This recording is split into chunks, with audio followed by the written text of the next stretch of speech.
Kafo-Djiguinéo a tenu sa 23e assemblée générale, une assemblée qui s'est tenue à un moment où l'institution enregistre une augmentation de plus de 26% en termes de réalisation en 2011. Pour maintenir ce élan, les responsables ambitionnent de renforcer leur capacité d'intervention dans certains domaines, notamment celui de l'agriculture.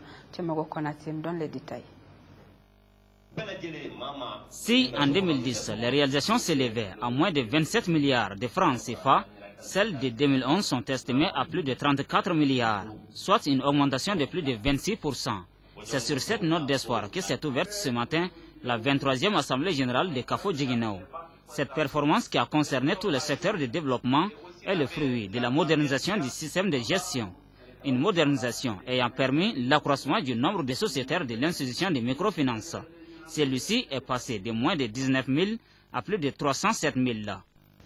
Kafo-Djiguinéo est une institution de microfinance dont la mission consiste à offrir des services financiers de proximité tels que l'épargne, le crédit, la microassurance, le transfert d'argent et autres prestations de services au plus grand nombre de personnes au Mali pour l'amélioration de leurs conditions de vie.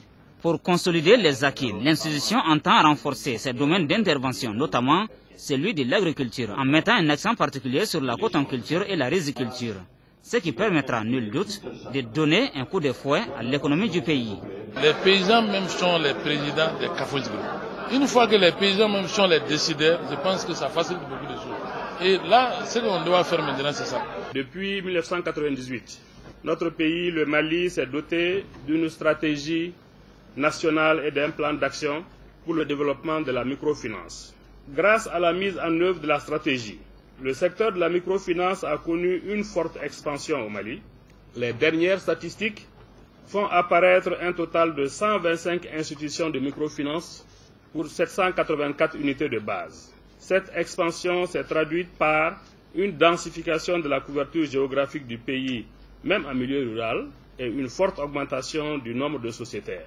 La cérémonie d'ouverture des travaux a vu décerner des prix de performance 2011 aux 3 meilleures caisses du réseau. Il s'agit respectivement des caisses de Dioïla, Sikasso et Kimparana.